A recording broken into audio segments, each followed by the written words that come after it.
Listen, my friend, the one thing that you absolutely need to understand, fear is always going to be there. Regardless of what you're going to do, regardless of how big and tough you may be right now, fear is going to get you in one form or another. We might not be scared of the same things, but we feel fear the same way. And for me personally, it's been something that has been holding me back for a very long time. Not gonna lie. It's been something that has been restricting me from doing my own decisions ever since I was young, honestly. I remember when I was around 12, perhaps around 13 years old, I started skateboarding.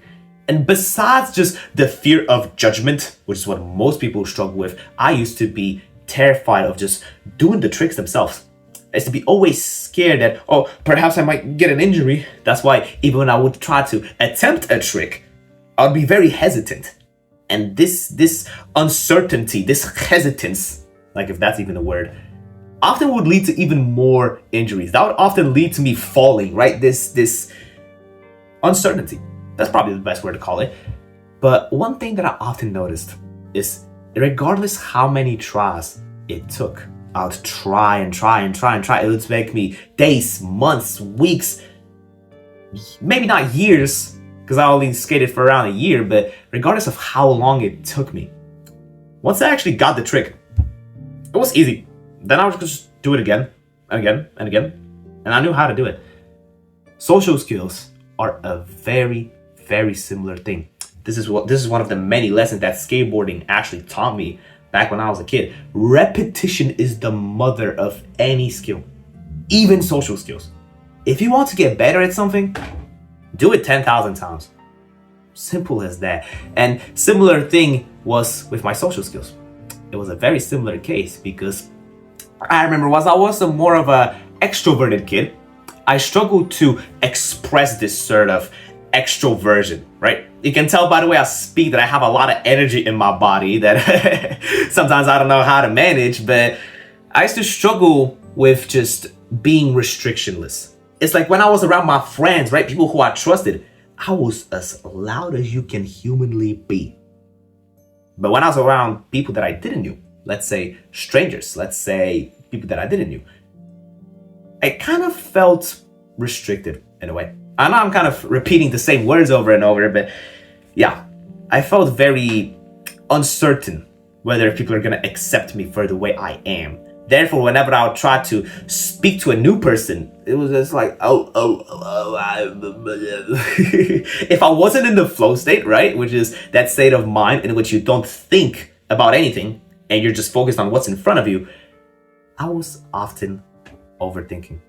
If I wasn't in a flow state, I was just overthinking. And the more you actually overthink, the more you're stuck in this state of, what are they going to do? What are they going to think about me?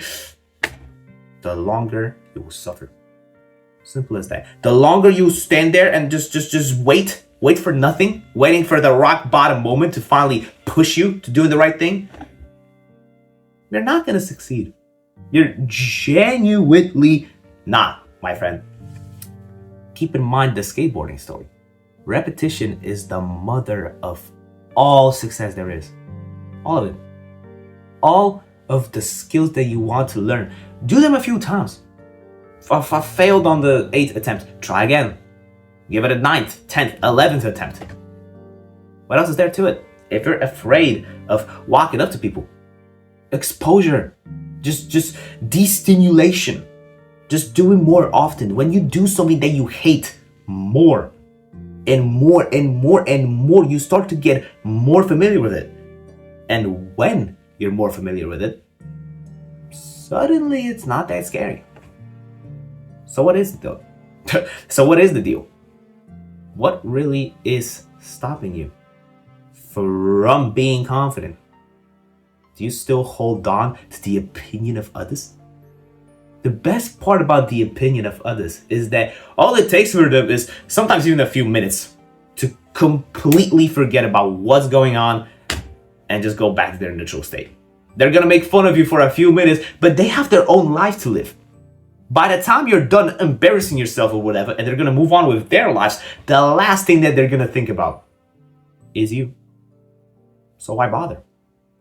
Why bother, honestly? In one of my recent videos, I said that for a lot of people, this kind of talk of, oh, just stop caring about what others say, doesn't really work, because a lot of us, they just can't flick that switch. You can't just turn on and off confidence. I totally get that, but you should just constantly remind yourself throughout your life that, yeah, I shouldn't care what others have to say. Why do I still hold on to these opinions? And then when you actually do the difficult task, you start to get more familiar with it, and the belief of you not caring about it becomes stronger. And then there's that one point in which your mind will finally let you to let go. And before you even know it, you're already your most confident and authentic self. And once you achieve that state, life becomes beautiful, honestly. You can finally do the things that you truly want to do, and you don't care what others have to say, because you have haters regardless of what you do. To be fair, if you don't have anyone standing in your way, you're doing something wrong, honestly. If you're not chasing your dreams, if you are chasing your dreams, you'll always have somebody telling you that, oh no, you shouldn't do that, that's not safe. Or, oh no, don't do that, bro. Why are you so risky? It's on you to make that decision. Do you want to live your life for yourself, or do you want to live it for others? Because me personally, I would rather live my life by my own terms instead of trying to please somebody all the way until I die. Because here's another thing that I often repeat in my videos. The most common regret of people on their deathbed is living the life that others wanted them to live, not for themselves. So the choice is yours, my friend. Whether if you want to make the right step, the step in the right direction, or do you want to stay where you're at? And staying where you're at right now isn't a straight line. No, it's like a downward curve in which you think you're doing right. You know, you think that, oh yeah, I'm just staying where I'm at. Life's going to require you to change in some ways or others. If you're going to sit there and think that everything's going to stay the same forever, you could not be more wrong, my friend. So please, take this advice to heart.